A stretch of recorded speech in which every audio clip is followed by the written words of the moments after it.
Rodrigo Holgado bersama titisan darah, peluh dan cinta buat Malaysia. Rodrigo Holgado, penyerang bintang warisan Harimau Malaya, akhirnya menjawab kritikan dengan aksi luar biasa ni ketika menentang Vietnam dalam kelayakan Piala Asia 2025 di saat peminat Amerika decali yang mempersoalkan kualitinya bermain dengan skuad Malaysia. Holgado tampil penuh semangat, malah sanggup terus bermain walaupun kepalanya berlumuran darah akibat pertembungan fizikal dengan pemain lawan.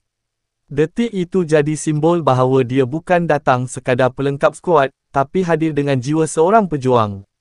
Gandingan Holgado bersama Figueiredo dan Arif Aiman di bahagian serangan tampak semakin padu di mana beliau dapat menjaringkan gol berkelas dunia yang cantik dan kemas daripada hantaran Mr. MVP kita Arif Aiman Hanapi.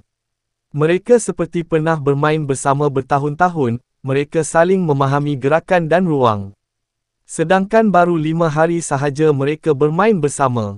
Holgado membawa gaya, target man, moden mirip Bergson, penyerang JDT yang kuat dalam duel, bijak membuat larian dan mampu membuka ruang untuk rakan sepasukan. Dalam sistem taktikal coach mana-mana pun pemain seperti ini jadi aset tambah buat skuad Malaysia. Lebih dari sekadar gol atau assist, Holgado menunjukkan bahawa status pemain warisan bukan halangan untuk bermain dengan sepenuh hati.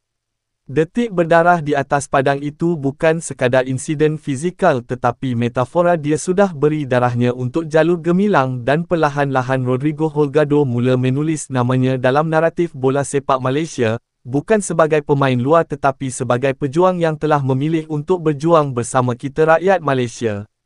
Selamanya Harimau Malaya.